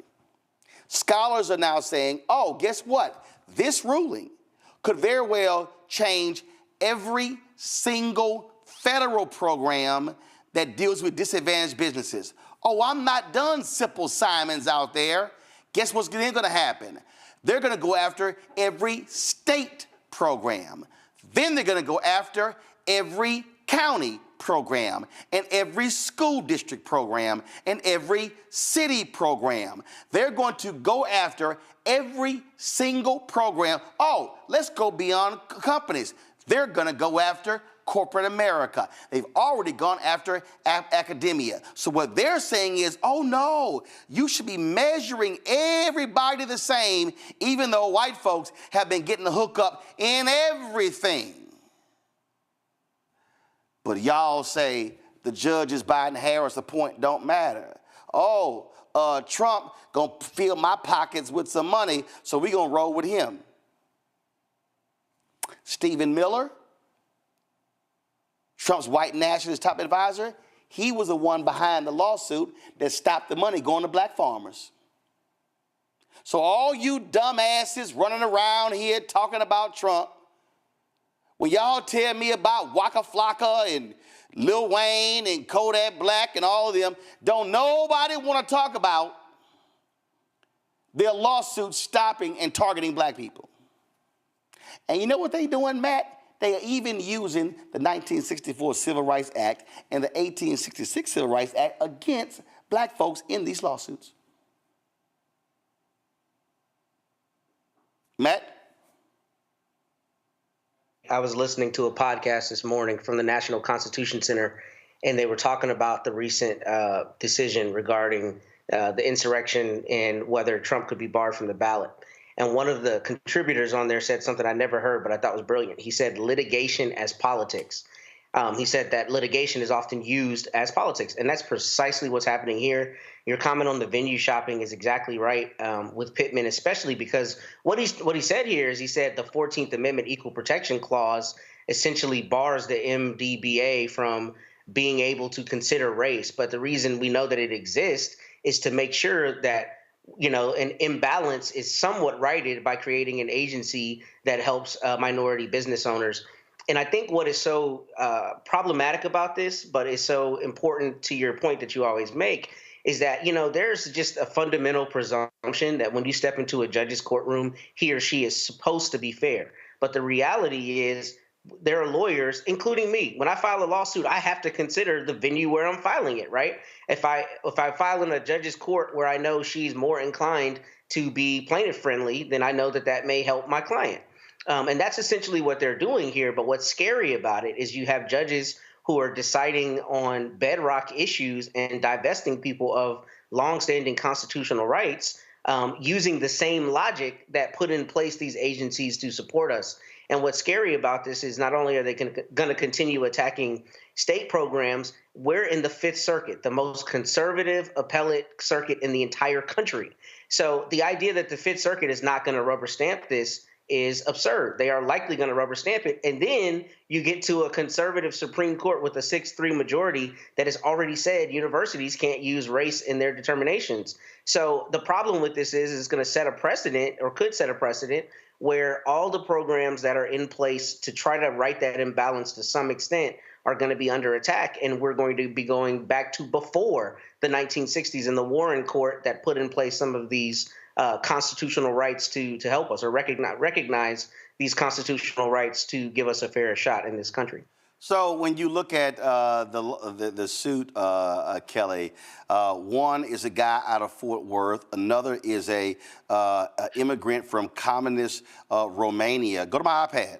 Another one is a white man out of Colorado, and then their whole deal is like, oh, they just wanted to be able to grow their businesses, and they all worked hard to get where they are. They all overcame obstacles in pursuit of the American dream. They all cared deeply about their businesses, and they all wanted but couldn't obtain assistance from the same federal program. They're also white, a salient detail in this case. Now, guess what?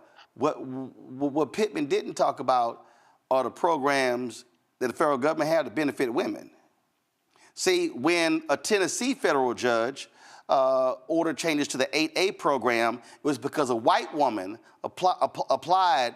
Oh, same thing. I'm looking to grow my business, and I can't use those services. But guess where she actually helped grow her business? Through one of the programs for women, white women. Now, she didn't mind that program, but she sued for the minority program and got that thrown out. That's what we're dealing with. We're going to see these, and I'm telling you, everybody who's watching and listening better buckle up. They are going to go after any and every program in America that tries to offer some assistance to black people and others when we have had to deal with centuries of white racism, white affirmative action, white DEI, white business development programs. What I find so insidious about this entire situation is the notion that they keep pushing that these programs for minorities is the only way to get business, and that if white people aren't in them, then they are at a disadvantage, when there are plenty of other ways to get business that don't require, frankly, the strenuous processes that are available and have to be done in order to get into that program, to be approved for that program, to get money from that program. So it's insidious in that there's actually an easier way for these white people to get money, and that's just to apply to any other program. But the fact of the matter is they can't stand the thought of Black people, of minorities, having any type of advantage, which I don't even like using that word in this context because it's not even an advantage so much as it is a balancing act. It tips the scale so that everything is relatively equal. I'm not even going to say fully equal, but more equal than it was. And they can't stand the fact that there are people in this country, Black people in this country, who are just as good as them and actually need the help because they've been so disenfranchised. And it just comes off as greedy, as insidious, as it seated hatred for Black people as a whole to be as full Americans as white people have already been. So, Michael, here's what they're trying to say. Oh, well, the categories are just too broad, so they're assuming that this applies to all, and so then they go, well, this doesn't apply to an Oprah, so this is just too broad and unfair. Yeah, this is a huge backlash to 2 terms of President Barack Obama, and it was unleashed this backlash was unleashed under Donald Trump's administration. Going back to, we can look at September 2020 when Trump was in office and he did an executive order banning critical race theory being used in training for federal employees. Then he starts attacking the 1619 Project. Okay, and September 2020 was 6 months before Christopher Rufo put out his tweet talking about how they were going to redefine what critical race theory was, right, and then start attacking it. So all this is all combined together, and this is trying to attack any programs that are perceived as being beneficial to African Americans. So this is why the judicial branch of government is so important, because they interpret law from the legislative branch of government, and they interpret policies coming from executive branches of government. So we're going to see more of this. And when you had the sisters on from the Fearless Fund, okay, you talked about how we were going to see more of this and how they were going to use that lawsuit from Ed Blum. You said he was really trying to attack corporations. Here we see this attack on the federal government, and for them to use the 14th Amendment, which was created for African Americans, the 14th Amendment of 1868.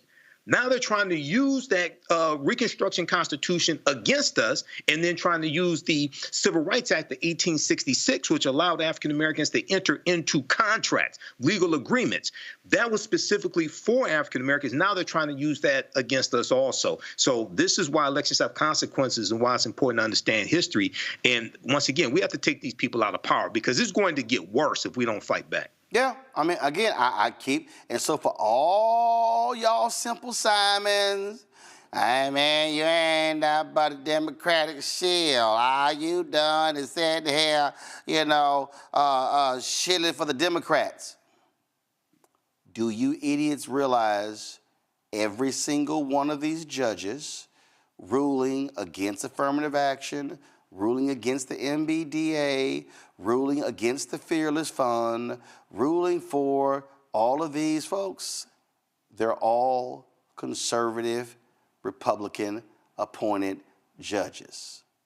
Mm-hmm. Can I jump in there? Go ahead. Can I say something? I just wanted to say, Michael really hit something on the head that's super important. These judges very often are textualists, and they talk about what the constitutional amendment was at the time, why it came about. And I'm so glad he mentioned that, because when you look at these Reconstruction era amendments, like the 14th Amendment, it was put into place to protect us, right? So the idea that a judge would use it as a bludgeon against the very people it was intended to protect is not only intellectually dishonest, but it shows you the reality of a conversation I was having with a lawyer the other day in the elevator in Travis County, where he said, man, I'm mad about that Supreme Court ruling. It very often seems like judges just come up with the destination and make up BS to get to that destination. And that's what you're seeing in this case. That's what you're seeing in all of these cases. There's a judge who is politically inclined to not like the idea that people are getting equality through the implementation and the interpretation of these amendments. So he or she just decides that they're going to find a way to take that right away.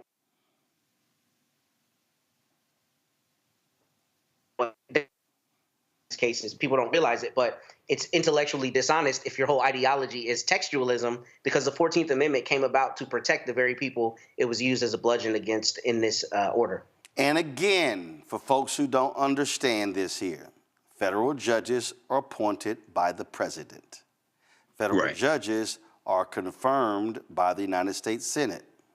So if you want more judges like this guy, by all means, go vote for Trump.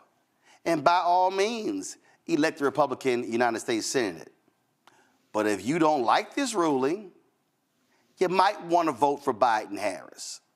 And then you might want to make sure that Democrats control the Senate. I keep telling y'all, all this stuff is related. Student loan forgiveness. Going to a break. We'll be right back. Roland Martin Unfiltered on the Black Star Network. When you talk about blackness and what happens in black culture, we're about covering these things that matter to us, speaking to our issues and concerns. This is a genuine people-powered movement. There's a lot of stuff that we're not getting. You get it, and you spread the word. We wish to plead our own cause. Too long have others spoken for us. We cannot tell our own story if we can't pay for it. This is about covering us. Invest in black-owned media. Your dollars matter. We don't have to keep asking them to cover our stuff. So please support us in what we do, folks. We want to hit 2,000 people, $50 this month, raise $100,000. We're behind 100,000, so we want to hit that. Y'all money makes this possible. Check some money orders. Go to P.O. Box 57196, Washington, D.C. 20037-0196. The Cash App is $RM Unfiltered. PayPal is R Martin Unfiltered. Venmo is RM Unfiltered. Zelle is Roland at RolandSMartin.com. Grow your business or career with Grow with Google's wide range of online courses, digital training, and tools. Gain in-demand job skills with flexible online training programs designed to put you on the fast track to jobs in high-growth fields. No experience is necessary. Learn at your own pace. Complete the online certificate program on your own terms. Stand out to employers, get on a path to in-demand jobs, and connect with top employers who are currently hiring. Take one professional career certificate program or all 6. Earn a Google Career Certificate to prepare for a job in a high-growth field like data analytics, project management, UX design, cybersecurity, and more. All professional career certificate programs must be completed by December 31st, 2024. Scan the QR code to complete the application. There are 1,000 scholarships available. Grow with Google and J. Hood and Associates. Be job ready and qualify for in-demand jobs. Hi, everybody. I'm Kim Coles. Hey, I'm Donnie Simpson. Yo, it's your man Deion Cole from Blackish, and you watch Roland Martin Unfiltered.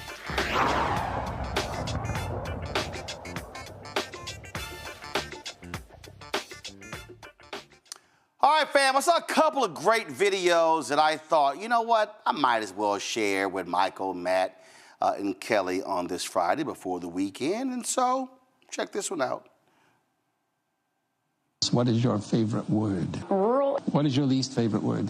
Unvarnished. What turned you on? Putin's brutal aggression in Europe. What turned you off? Bidenomics. What sound or noise do you love?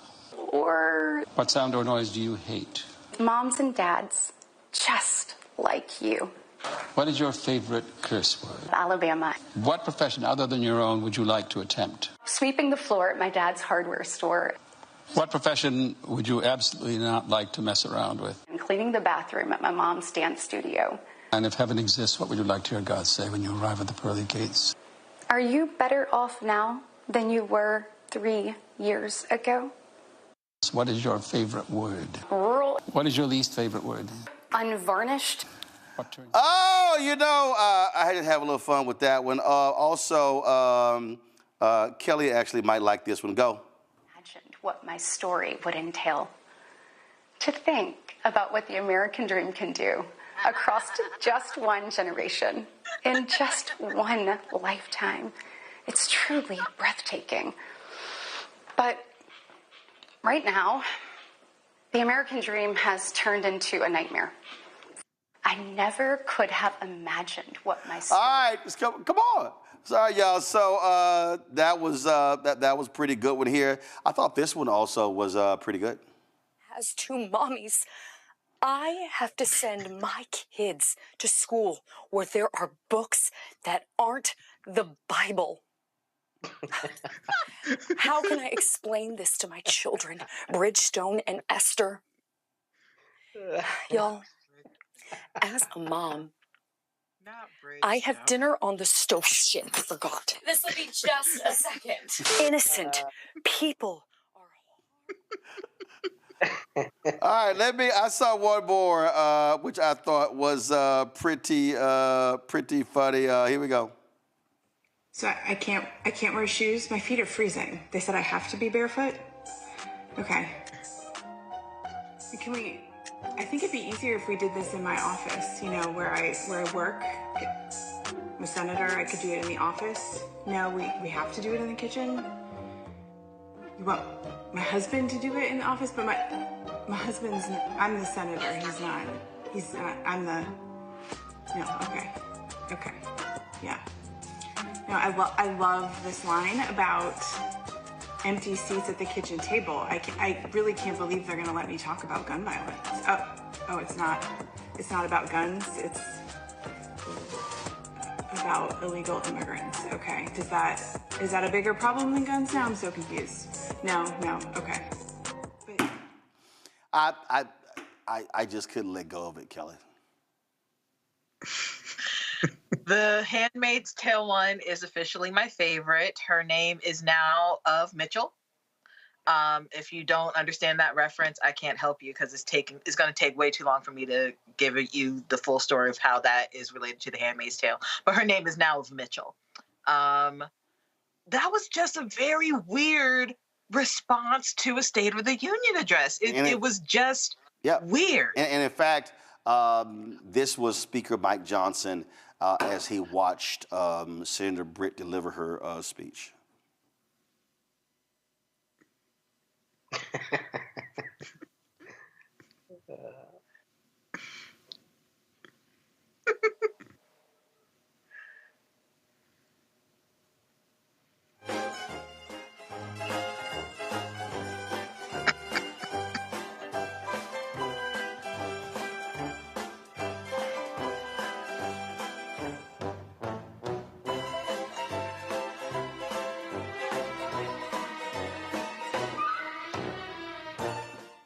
He was just disgusted, Matt.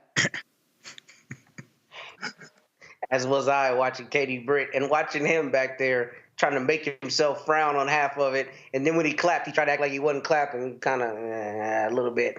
It's all pageantry, man. But that Katie Britt mashup was hilarious. And the woman that said Bridgestone and Esther took me smooth out of here. That's too funny. Bridgestone, yeah, her kids' names are like Ridgeway and something, but Bridgestone and Esther just took me clean out of here, man. That's hilarious. Oh man. I will. Here's the last one, Michael. Good evening. I am a United States Senator coming to you from my kitchen, where women really belong. I've got to talk to you about Joe Biden. That speech that we just saw was such a performance. And I don't know about you, but I am sick of performances by politicians because I am just like you. And that's why I'm at my kitchen table. This is where I do my most important and favoriteest job in the world. Being a mom to my daughter biblically and my son Bridgerton. The other day, I took my kids to the playground because I'm a really good mom. And there was a rogue chihuahua that came up and started barking at my kids and terrified them. And I'm pretty sure that this chihuahua wasn't illegal because of Joe Biden's America. I am so worried sick that my daughter is going to grow up one day and have the right to choose. Do you really want to live in a world where our kids have to learn that the Civil War was about slavery? It's just not white. I mean, it's not right. Ask yourself, Are you better off today than you were 3 years ago in the middle of a global pandemic where thousands of our loved ones were dying every day? Huh? Is my cross visible? Okay. Michael? Good evening. Well, first of all, okay, number one, I thought about Handmaid's Tale, Handmaid's Tale, whatever the hell it's called. I don't watch the show, but I've seen enough about it to know that's what that looked like. Okay, number one. Number two, Katie Britt asked, are you better off today? That's one of my notes here. Are you better off today than you were 3 years ago? You mean 2021 during COVID? Hell yes, we're better off today than we were 3 years ago. That backfired on her dumb ass. She didn't think that one. She did not think that one through. Okay, we're better off today. And it was Joe Biden that saved America and Kamala Harris that saved America and got us out of COVID and got the schools open back up. Okay, when Republicans were saying open the schools, it was the Democrats who funded opening the schools with the $1.9 trillion American Rescue Plan. So, I'm so glad America got to see two of the dumbest Republicans, Marjorie Taylor Greene, who could be Donald Trump's vice president nomination. Okay, Marjorie Taylor Greene and Katie Britt. America, you have a choice. Okay. You can go with stupid ass people like this who are just today. Donald Trump was meeting with Viktor Orban of Hungary, okay, a dictator. You can go down the road of authoritarianism, or we can continue to save America, make it much better, okay, not great, but much better with Biden and Harris. So, and also in the YouTube chat, shout out to Dieta Pa, who said Michael slimmed down. Yes, I've lost 35 pounds. Thanks for recognizing Dieta. Probably eating Katie Britt chicken. Probably lost to eating Katie Britt chicken. Oh, no, I'm a vegetarian. I'm back. I work out 5 days a week. Got my diet under control. Lost 35 pounds. Pop my collar. Yes. Congratulations, brother. Feeling good. 52 years old. Best shape since 2014. So thank you for noticing, Dieta Pie on YouTube. Are you done? Yeah, thanks, Roland. Yeah, I'm done. I think that's all my notes. Yeah, but it looked like a hostage video that Katie Britt did, like I said. I'm just checking. I mean, since you just... Hey, I'm trying to represent for Phi Beta Sigma, looking smooth. Hey, brotherhood, scholarship, and service. Anybody else want to reveal their workout plans? Anybody I do Insanity, Sean T. Insanity, 5 days a week and lift weights. Yep, so it works. Insanity Max Cardio. You ask about workout plans, I do want to say that Crunch Fitness has a new black president, a friend of mine from Howard University. Shout out to Shaquan Lewis, young brother doing big things. That's good. Okay, so Kelly, you want to shout anybody out? Since, I don't know what the hell part of the show this is, but, anybody. It's a new segment. Kelly, anybody you trying to shout out? Work out with Roro. Anybody you trying to shout out? Go ahead. I mean, since, we just shouting people out. Hey, Mom. Well, this is in your chat. No, this is on your YouTube channel, Roland. I'm in your YouTube. I'm in the chat on your YouTube channel. I'm hyping you up. And Roland been frying. And hit the like button, everybody on YouTube. Hit the like button. This man fried all day. Y'all done? Y'all done? I guess so. Okay, just checking. Let me remind everybody who's watching that Britt, she's the junior senator from Alabama. Y'all know who's the senior senator? No. Tommy Tuberville. Dumbass Tommy Tuberville. That's what I said, big dummy, little dummy. I just want y'all to understand, Senator Britt has actually made Tommy Tuberville the smartest senator from Alabama. Mm-hmm. Do you know how hard that is? This is the idiot who did not even know what the Voting Rights Act was. Voting Rights Act, exactly. So that's it. We're done. Since y'all are finished with y'all shout-outs, discussing your vegan eating plans and your workout plans, shouting your mama out and your friends who now have new jobs. So we certainly appreciate y'all doing all of that. Thank you very much. It was a little extra, but you know, and so it goes. So again, yeah. All right. The show is over. So Kelly, thank you. Matt, thank you. This is why I can't take him seriously, Michael, thank you for being on the show. I now have to either go cry or laugh. All right, y'all, that's it. Be sure to download the Black Star Network app, Apple phone, Android phone, Apple TV, Android TV, Roku, Amazon Fire TV, Xbox One, Samsung Smart TV. Watch our 24-hour, 7-day-a-week streaming channel on all the available platforms. You can check us out, of course, Amazon News. Go to Amazon Fire.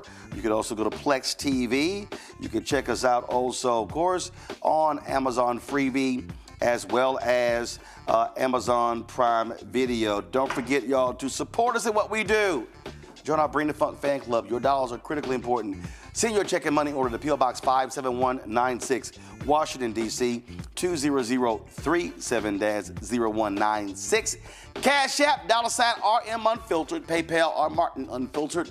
Venmo is RM Unfiltered. Zelle is Roland at RolandSMartin.com. Roland at RolandMartinUnfiltered.com. Be sure to get a copy of my book, White Fear, How the Browning of America is Making White Folks Lose Their Minds. Available bookstores nationwide. Download the audio version. I read it on Audible. And shout out to Virginia State University. I'm rocking a jacket my frat President Abdullah gave me, and so wanted to show them some love.